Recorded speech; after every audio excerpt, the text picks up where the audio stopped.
Evan Weisman, welcome inside the Crazy Ant Farm, man. How are you? What's going on? Dustin and Logan. That's yes. right. Are there actual ants? Right. Exactly. Yes, we are the actual ants, and we are actually crazy, so, you know. I hope you're ready. That's right. I gotta run. Goodbye, everybody. There he goes. Hope everybody enjoyed the interview. That's right, man. Before we can even thank him. Seriously, though, man. I wanted to make sure I sounded good. That was it. No. You're great, man. Seriously, though, thank you so much for coming on, because we have so many fans of yours. Obviously, Runaways is a huge hit. We've got so many Marvel fans that, you know, we've had a lot of the Daredevil people on, and just, you know, it's been a huge phenomenon. We've got a lot of listeners out there. And then, dude, we've got a massive Scorpion following, dude. So they're pretty pumped that you're on as well. So the Scorpion fans are amazing. The Runaways fans as well. But there's something about the Scorpion fans online. They have a really strong presence. They are constantly tweeting and posting photos on Instagram, wanting to save the show.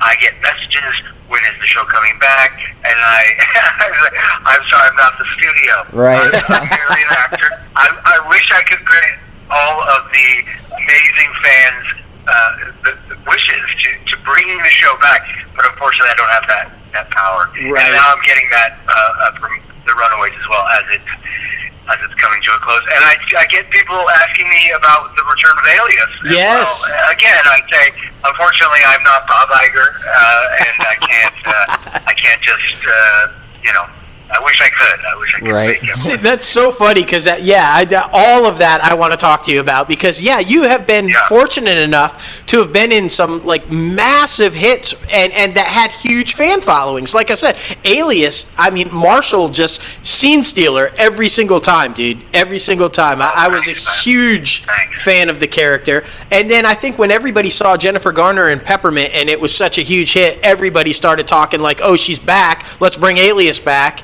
Yeah. So are you down with that? Would you totally be down with revisiting Alias if it happened? I would.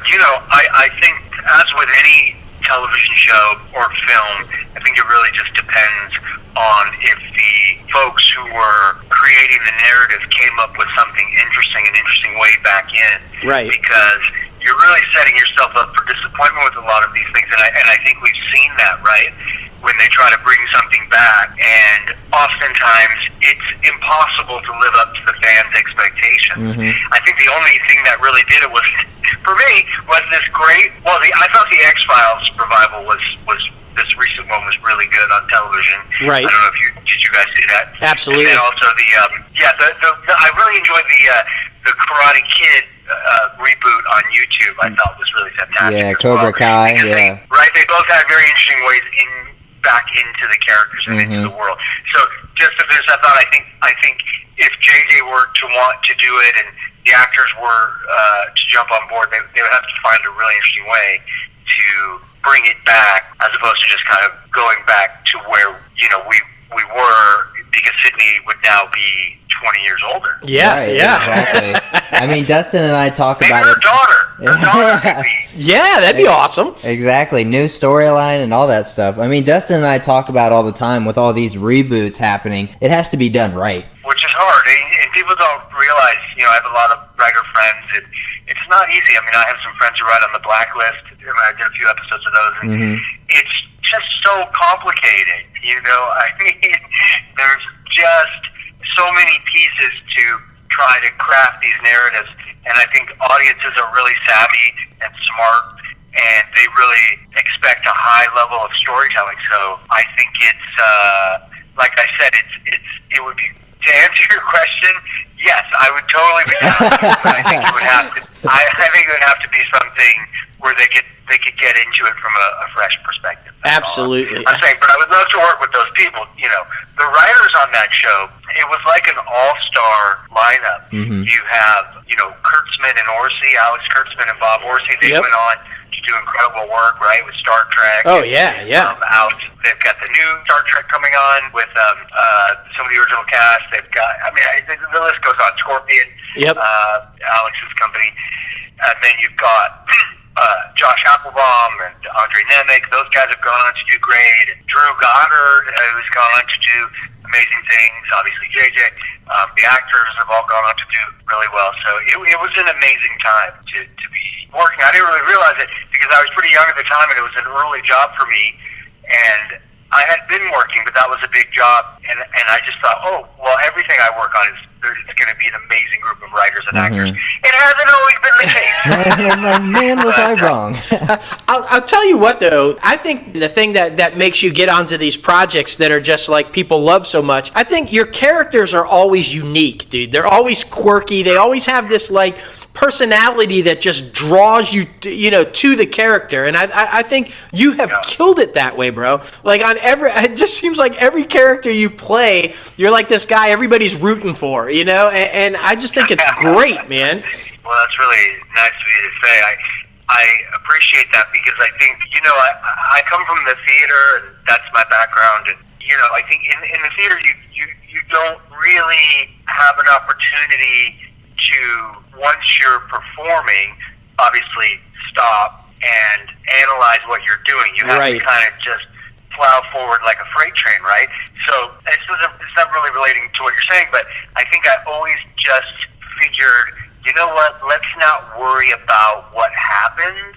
Let's just keep it alive and honest and interesting, which is what you have to do in the live theater because anything can happen at any time. And you know what I mean? Like, and you cannot stop. So it's just a way that I approach characters, which is like, let's just, and this isn't as much related to the theater, but let's just be as real as possible. Let's just have real people as opposed to,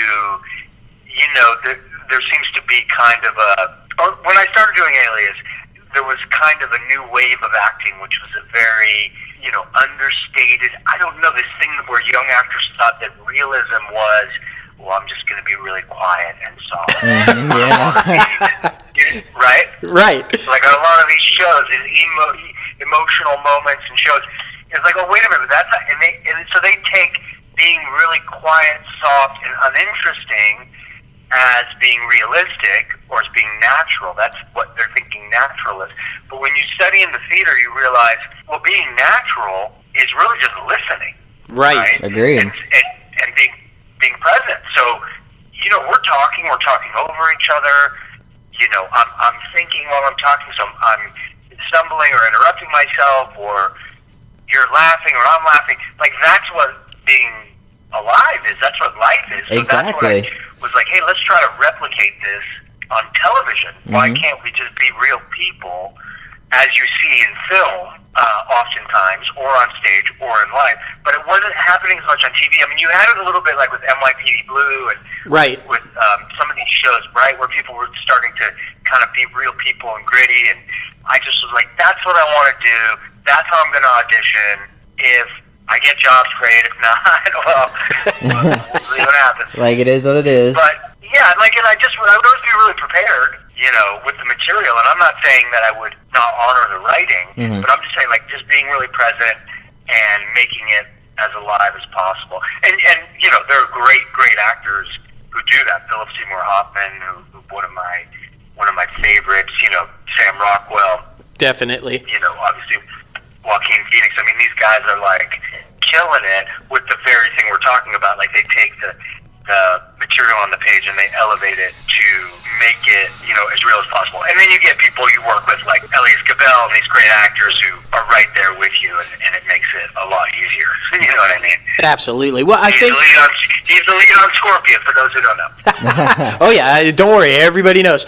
Like I said, at least all of our listeners. Like I said, though, I think that works for you because what makes all your characters so unique and what draws them to it is the realism. I feel like you can connect to your characters because there's somebody in there. I think all the viewers can be like, I can relate to him. I've been there. I've done that. I've felt that. So I think that's what works so well for you. Yeah, and I mean, honestly, that's what happens when you bring real life situations into your roles. Like you said, I mean, it makes people connect with it so much more, which is awesome. Yeah, I thank you for saying that because I think, I would get a lot of people after Alias aired and they would ask me like, oh, are you really good at, computer technology? And I was like, no, don't ask me any questions. because I just like to commit, and honestly, like I learned that from people like Tom Cruise, or like you watch these guys when I was younger. I'm like, that motherfucker is committing. He's committing to be a bartender. He's committing to be a football player in this great book of All the Right Moves. And whatever people think about Tom, I think he's a great actor. He commits. I mean, I just like people. Yeah, dude. Even when I saw Philip Seymour Hoffman in Twister, you remember Twister? Yes, he was Dusty. Of course, I remember Twister, man. That's my name. Yeah. There you go. Well, he didn't have a big part. He was like in a group. Yeah. I was like, look at that guy committing. Who was that guy? Exactly. Right? And I was like, that's what you have to do as an actor. You have to commit because you can't be afraid. You know what I mean? And that's my thing. It's like I went to college with Jack Black. He's another example. Oh yeah, definitely. Who just goes for it. Absolutely, people man. love him. Yeah, well, that's it. I mean, you got to take it and run with it. And, I'm glad you brought up Seymour Hoffman in Twister because Dusty stands out. Like you said, it wasn't a huge role, but it's a memorable role for sure. Exactly. Yeah, like, it's not on the page. It's not like they wrote this great part for Dusty in Twister. He was just a guy who had some lines, but, like, in the group scenes, and I remember this when they're all looking up and there's a Twister coming in and, like, he's just going for it. And he's, like, in it. And I guarantee you nobody told him to do that. He just made a choice, was confident. And it's scary. It's a little scary sometimes to do that. Like, when you're a young actor, you're like, all right, I'm just going to go for it. And you just have to have the confidence that, you have to have the confidence to fail. You know what I mean? That it's okay. Absolutely. And you have to take risks.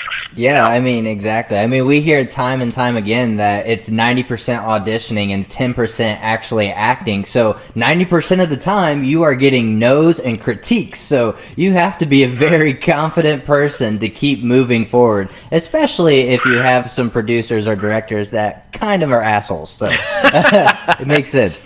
Right. Well, it's interesting you say that because, yes, a lot of the times producers, directors are not necessarily assholes. They just have so much insecurity as well. Right, they're exactly. trying to get the next job. And so your job as an actor is not to be seeking approval, right? It's to just be a peer and just a valuable asset. Do you know what I mean? Like, they want, I would almost say 90% of directing is casting. So if you because I've done some directing as well as theater producing. I've produced some films, and if you can get a great actor in there, like I hired Bryan Cranston on this indie film I did years ago with Michael Gorgon, and we knew. I mean, Bryan was a friend; he did us a favor, but I was like, oh, he's going to be great. Like we're done. Like, that role is done. He's a great actor, and he's going to be fantastic. And so at that point, if I'm not talking to Bryan or giving him praise, it doesn't mean I don't think he's great. It's like, oh, I know you're going to be great. Like, you're going to be great. And so, you know what I mean? So it's like, if you can get someone in there that you know is just going to do the job, like, that actor shouldn't at that point be seeking any approval. But what you're saying is, yes, there is a lot of rejection, 100%. For every job that I've got, there's so many I didn't get. But I also feel like what I tell actors is, you're not really auditioning for that job. You're auditioning for the next job. You're auditioning just to make fans, because there are things out of your control. I mean, a lot of times they'll go with somebody a different age or a different ethnicity, or whatever your energy, it just wasn't right for that piece. But that doesn't mean you can't be like super prepared. Always be prepared. Always go in with a choice. Make a strong choice. Be present. And, be professional. Get in, do it, make your choices, and move on about your day. Like, it's not about, getting the job doesn't make you more valuable of a human being. What makes you valuable is that you respect yourself after the audition, right? That you're like, hey, I did everything I could do. I was prepared. I wasn't seeking approval. I was just making a choice. I was doing the work. And at the end of the day, that's all you can do. There's a great YouTube video that Philip Seymour Hoffman you can watch of him talking about auditioning, which is basically about that. Basically saying like, look, the audition, somebody paid for this space, they're giving you an opportunity to do it. That's all that it is. Yeah. You know what I mean? Like, the result isn't what you should be concerned about, unless you absolutely 100% need to pay your rent. You have like literally zero money, which we've all been in that situation. But, oh yeah, right. I mean, yes, at the end of the day, it's a business, but you really have to remove the ego. Yeah. Is what I'm saying. Like, yeah.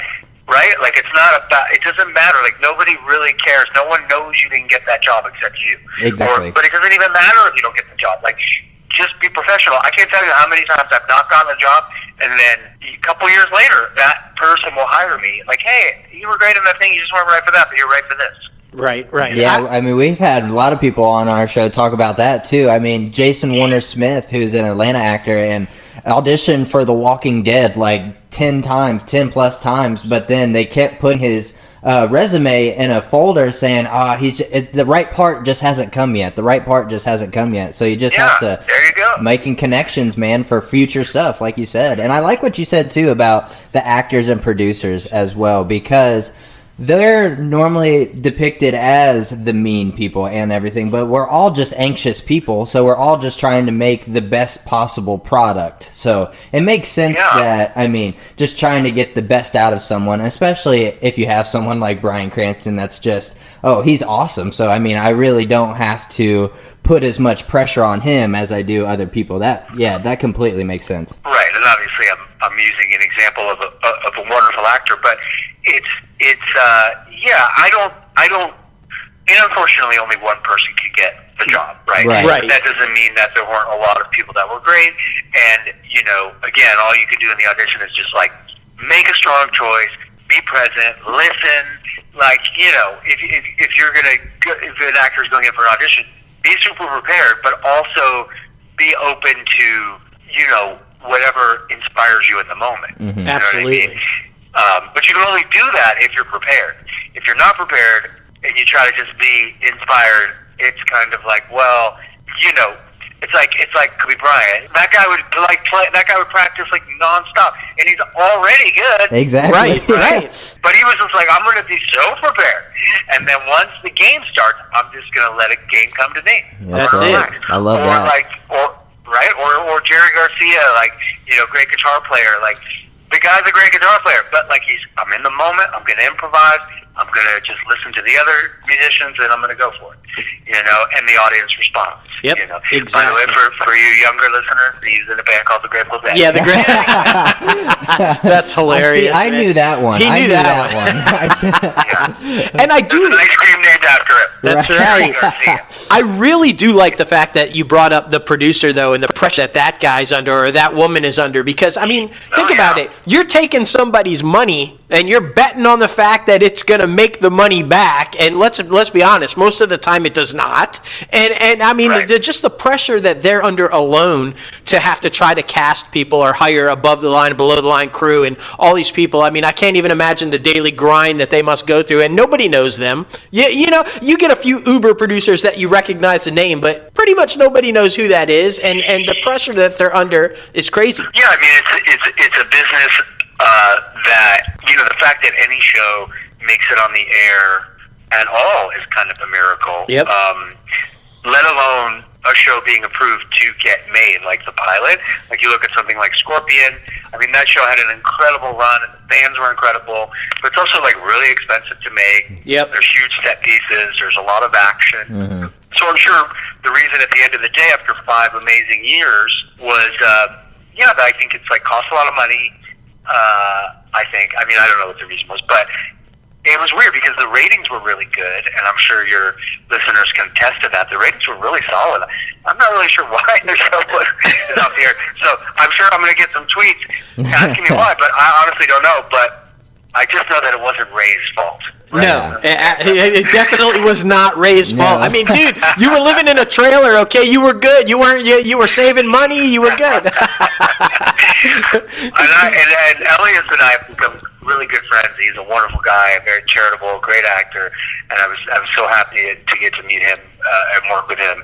Everybody was great, but my point is that, you know, people don't realize how much money goes into making these shows. Yep. And, you know, everybody doesn't also realize that, like, you have like 8 to 9 days to shoot an entire episode. It's like shooting a movie every week, right? Yeah. Yep. So you have so many departments, from wardrobe to hair and makeup to the actors to the props department, you know, that have to obviously be compensated financially, but also, like, everyone's under a lot of, you know, strain to get it done. Right. And so the producers are just really busy, you know? and it's I don't think anybody necessarily sets out to be a bad person in this industry, you know, except for Harvey Weinstein. I think that Agreed. You can quote me on that one. Oh yeah, no, we love that. You're good. I think that it's just people are under a lot of pressure, you know, and it's a lot of money at stake and people's careers, and so I think people probably just get a little overwhelmed. I honestly have not met any, you know, the people that make it really far in this business are generally good people. I mean, some of the biggest movie stars that I've met are really nice people. People like Tom Hanks and Colin Farrell, like, it's just great guys. Like, they appreciate where they are. Well, but again, those are actors. I'm glad you said that, because I want to give a couple shout outs to you from a few people, former guests we've had on, Riley B. Smith and Spencer Garrett. And Spencer Garrett saw you were coming on and said to tell you hi as well, and bring up Robbers, a film you guys did a while back. Oh, but, Spencer, yes. I love Spencer. That guy works all the time. Yeah, was he on your show? He was, man. We've had Spencer and Riley on, and they're both fantastic, man. Spencer's just the nicest guy ever. But what I wanted to tell you is they echo that towards you. Yeah. They have said that you are one of the nicest people they have ever met. You are kind. You treat the crew well. You treat your fellow actors well. You know, and there is no above the line, below the line to you. It's everybody's a person, and you treat everybody. So I just wanted to pass that along. And Spencer did say hi, so hi. I appreciate you saying that, man. Yeah, Spencer, he's a great actor, and so happy for his success. And Riley is a sweet kid, and when I met him, he was like, how old is he now? Yeah, teenager now, right? Yeah, he's getting up there. But the weird thing is, he was like 9 years old, I think, and he was like, hey, I've watched the entire Alias series. I thought it was wonderful. They're actually a lot taller in person. I was like, wait a minute, hold on a second. Like, time out. Yeah, that sounds like Riley. I guess. Thank you, kid. And B, what do you mean you watched the entire series? You're 9. I don't know if this is age appropriate, but that kid is intelligent beyond his years. Agreed, man. Agreed. It was like we were having a conversation with a grown adult when he was on the show, man. Yeah. It was his first podcast, so, you know, and we were talking all kinds. But yeah, he just blew us away, and we got to meet him out in LA. Just an incredible kid, man. Just an incredible kid. But yeah, very professional, and he was always really prepared. He's a really sweet kid, and I was glad I got to meet him. And we're friends on Twitter. Yeah, we'll message each other, and, you know, on the public forum, and retweet and all that. Yeah, he's a very nice guy. Yeah. Well, thank you, Riley and Spencer. And Robert, I remember, it was like 25 years ago, we did a little indie film together, and it was called Robbers. yeah, That's where we met. That's We've awesome. been best friends ever since. Well, and apparently he's trying to play catch up with you, is what he said, because he's getting ready to do a little stint on Goliath, and he said you just slayed it, you know, in your appearance on there. So he's trying to catch up. Yeah, that was, you know what? I'm going to give you a little quick anecdote about Goliath, Billy Bob Thornton. That's another guy who is completely genuine, so nice, great to the crew, one of the guys. Awesome. Very relaxed, but also very professional, and demands everyone to be so as well. You know what I mean? And, you know, he just doesn't demand it, he expects it. Let me put it that way. There you go. Yeah. And, yeah, demand sounds like a negative word, but he's just a super professional, great guy, and one of the most relaxed actors I've ever worked with, and I loved working with him on that season 1. I just watched the most recent season 2, and it was really good. Yeah, it's a great show, man, and I'm not gonna lie to you. Ned is again you just knock it out of the park, dude. It's like every appearance you do, it's like this character is just like, okay, this is like unreal. I haven't seen this before. It's so good, Wow. dude. But I'm gonna be honest with you, man. My favorite character by far is Human Target, Martin Gleason. I mean, the way you protected the oh my goldfish, God. bro. That's a deep We call that a deep cut. That's right. Oh my gosh, man! We've had both Autumn and Mark Valley on the show also, and so to have all three y'all on, it's like that's pretty epic, good for one episode. That's pretty epic, yeah. Yes, Autumn, amazing, and Mark and I became friends from that too. He's a great guy, so smart and great actor, ex-military guy, like really nice. That's funny, man. Yeah, that was a lot of fun. That was directed by John Tassar, who's gone on to do incredible things. He was one of the producers on 24. Yep. He's a really bright guy, and they had a really nice budget on that show. We were doing all sorts of stunts and running around, Mark and I, and we shot that up in Vancouver. Well, thank you for saying that, man. Not a lot of people bring up Human Target, but I'll take it. No, dude. Now it's on DC Universe, so you can watch it. It was only 2 seasons, but I thought it was a great show. I told Mark I was just a huge fan, and it was great. What is it on? It's on DC Universe, the streaming service from DC Comics. Yeah, it's fantastic. Both seasons, man. Where do you get that? That's like another app that you download, like Hulu or Amazon? Yep, exactly. Oh, and what do they have on there? Like The Flash? Oh, dude, they have it like so. All of the DC Comics movies. They've got original shows, Titans, Doom Patrol, all kinds of stuff, man. Plus, oh yeah, Titans. Oh yeah, dude. I've been reading about Titans. That's a big show. Yeah, and I mean both are phenomenal, Doom Patrol and Titans. But that's where it's at, and you're on there, bro. You're on there with Human Target, man. Nice. Yeah. With the goldfish. And the goldfish. Don't forget him. No, you can't forget him, man. That's awesome. Okay, so we want to talk about Marvel because, like I said, we've been really fortunate enough to have Akira Akbar from Captain Marvel and Amy Rutberg from Daredevil and like all these amazing people. And the one thing that they always tell us, so we want to know if it's the same with you. The audition process was like this covert, top secret. They went and had to audition in, but they had no idea what they were auditioning for, and it was like in a room kind of a thing. Was it the same way with Runaways? Were you aware of or told what it was, or? Sort of, yes. I had heard it was, gosh, I don't even remember. I just auditioned one time because I already knew Josh Schwartz. We had worked together on Chuck. There you go, Chuck, yeah. Yes, I had done an episode of Chuck, and I knew Josh, and they knew me, and but I did go in and read with the cast character Patrick Rush, and they were kind of like dummy sides, yes, so they weren't actual sides from the material. I had heard it was Marvel, but I didn't know really much else. No, actually, I think they told me the title.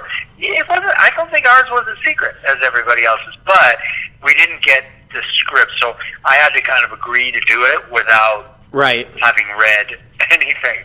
So, but I assumed my agent and I discussed it, and he was like, "Look, it's Josh Schwartz's 70 Savage, Fake Empire, and it's a Marvel, and it's based on this comic, The Runaways, and it's going to be great." And so I thought, all right, well. And then I looked at my character, Dale Yorks, in the comic, and he's like 6 feet tall. Long, with a mustache. I was like, hey, the fans are going to kill me. I don't look anything like this guy. And then Josh was like, oh, don't worry about it. Just be fine. You do your own thing. And it's not like that iconic of a character. I think only certain people know or knew of the run. I mean, it was a big cult, the Brian K. Vaughan comic, like huge following, right? It's not like Superman or somebody.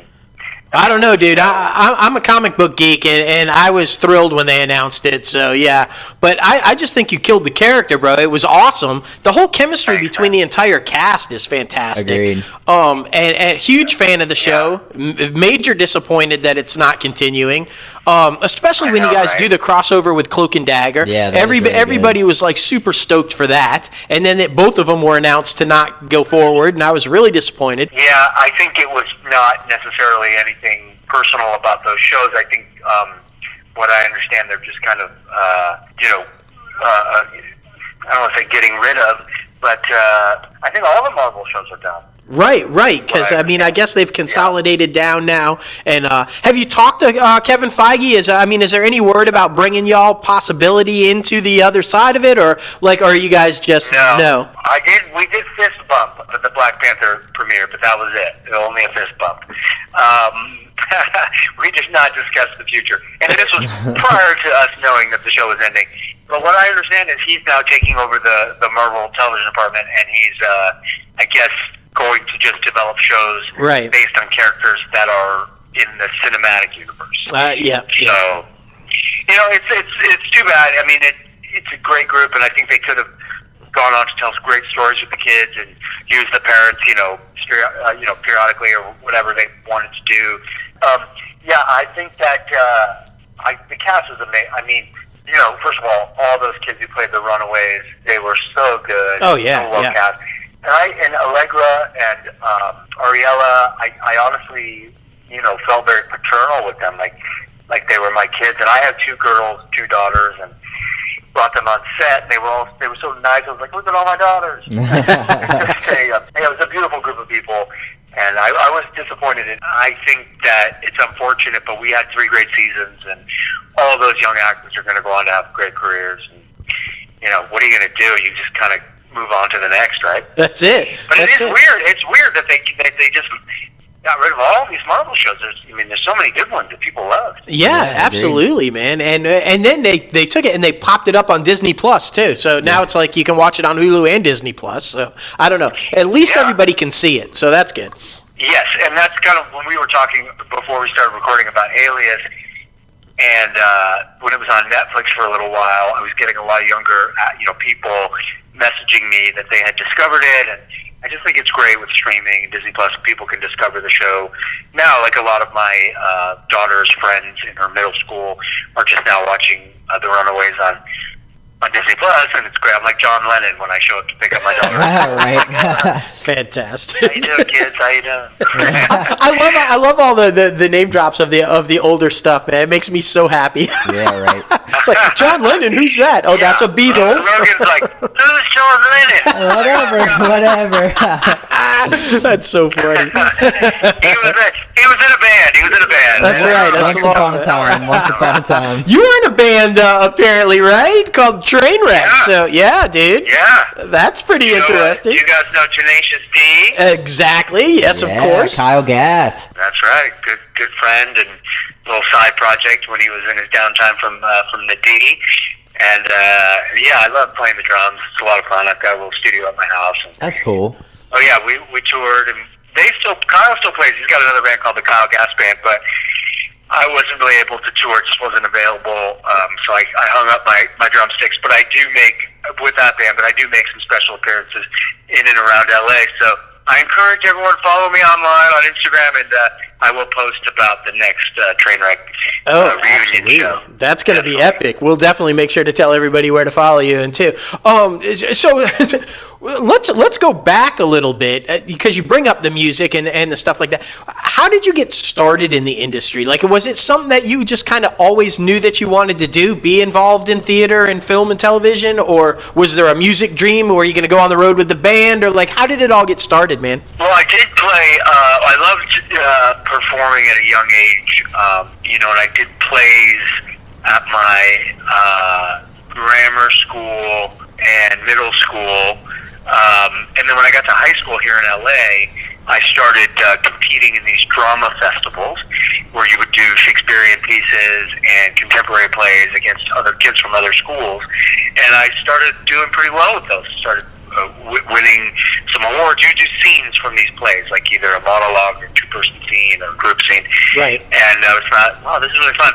And I really enjoy it. And I just enjoyed the storytelling, and I enjoyed reading these plays. And then I applied to UCLA Theater School and started a theater company there. While I was there, I got into the theater school with some contemporaries that have all gone on to do really well. Awesome. And we started performing in and around the LA area. After graduation, I moved to New York and studied a theater called Circle in the Square Theater out there for about a short period of time, and came back to LA. And I was doing a play with my theater company, Buffalo Nights Theater Company. And an agent at the time saw me in one of the plays. She was an agent of one of the actors that we hired. And she ended up representing me. And her co-agent is still my agent to this day, 25 years later. Wow. Awesome. Yeah. So once they started representing me, which was just from seeing me in this play called Sophistry by the great young writer Jonathan Mark Sherman, and it was about these kids graduating from college and the abyss that you feel once you graduate college. You'll see, Logan.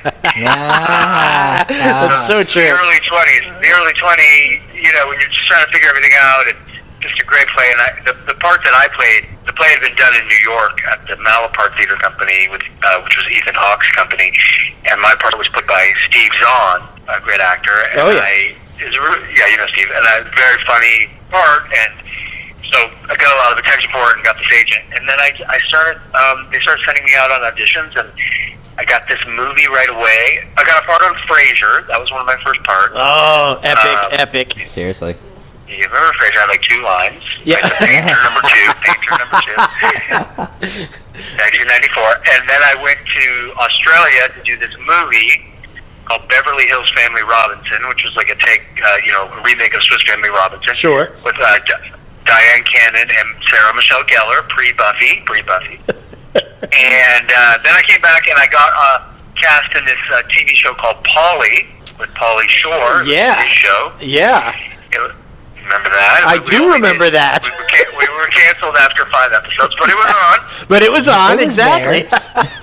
Pauly Shore, man. Find it on YouTube. Wow, yeah. Pauly Shore, great guy. Oh, yeah. Great guy, the nicest. And he's still out there touring. We're still friends. And that was, that kind of helped get me in the industry. Like, he can be a series regular on a show. And then I just started doing pilots. I worked on some pilots that didn't go. And then I did an episode of Felicity where I met JJ. Yep. And then I did X-Files, which kind of got me some attention.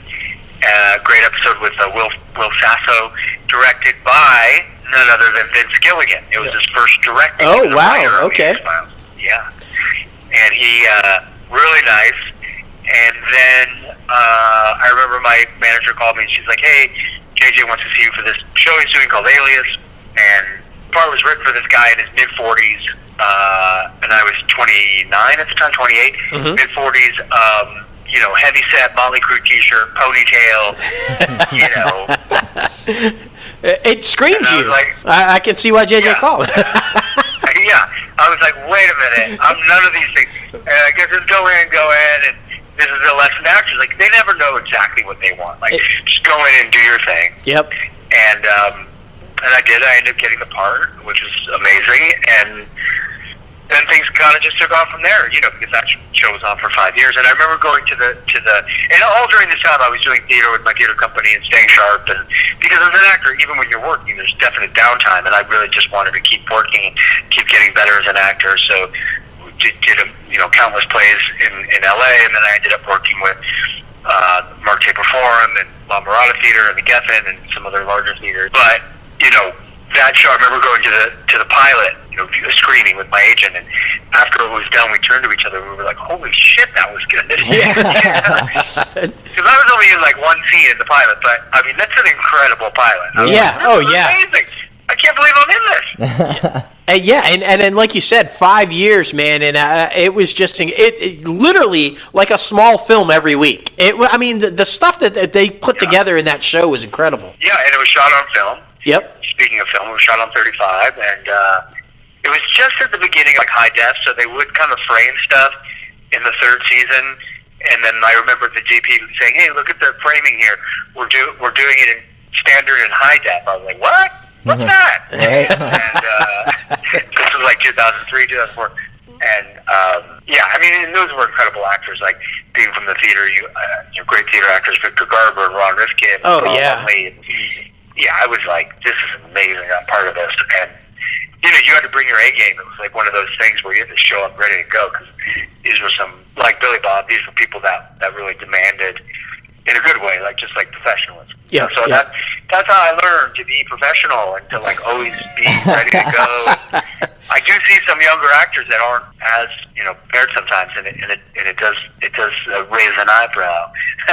Yeah, absolutely, I can see. Yeah, show sometimes. Absolutely. Yeah, because it's like, hey, there's a lot of other actors who would love to be in your position, so try to be respectful of what we're doing here. Exactly. Well, consulting the IMDb Bible a little bit, I saw that you worked with Kevin Smith in Clerks 2. What was that like? He's a personal idol of mine, so what was that like? Yeah.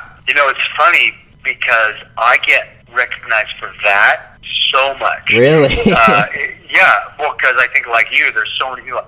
Usually it's like the valet guys. Hell yeah. I understand. I see where you're going. The guy, my daughter skateboards, so we go to the skate shop. I'm a big hit. Yeah. But dude, again, it was another character that's just unforgettable. I mean, come on now. Yeah. Well, I was so surprised that I got that call because Kevin was a fan of Alias, and so my agent just called me. He's like, "Hey, Kevin Smith wants you to be in his film." I was like, "What? That's crazy." Okay.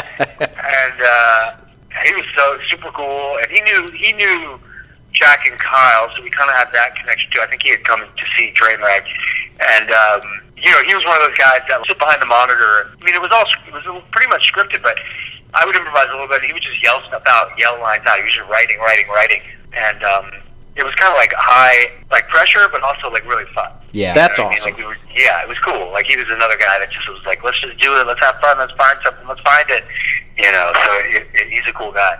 Well, I only worked on that one day, but that scene has become kind of iconic. Oh, right, definitely. Seriously. Definitely. Yeah, the battle between Star Wars and Lord of the Rings. Hell yeah. I know they're doing another one, I think, but I haven't gotten the call yet. Yeah. No, well, I was going to say, he's doing a lot of DC stuff lately, popping up in the old Arrowverse. Maybe you jump ship from Marvel to DC and you show up on, like, Supergirl or Flash, man. Hey, listen. Can someone call Kevin Smith? We're going to tweet it like crazy. That's right, man. That's right. Tweet it like crazy. Why don't you tweet it, and then I will retweet it. There you go. All the people, everyone will retweet it, and then hopefully he'll get it. Yeah, that'd be epic. I can send him a message, too, but then that's a little desperate.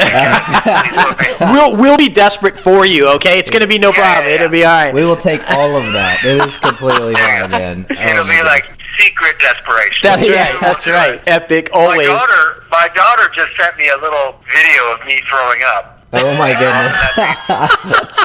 I'm like, how did you find that? She's like, wait, online. I don't know. But speaking of though, what do you have coming up? What you got in the works, man? Well, I got something coming up that I can't talk about, but I got something brewing.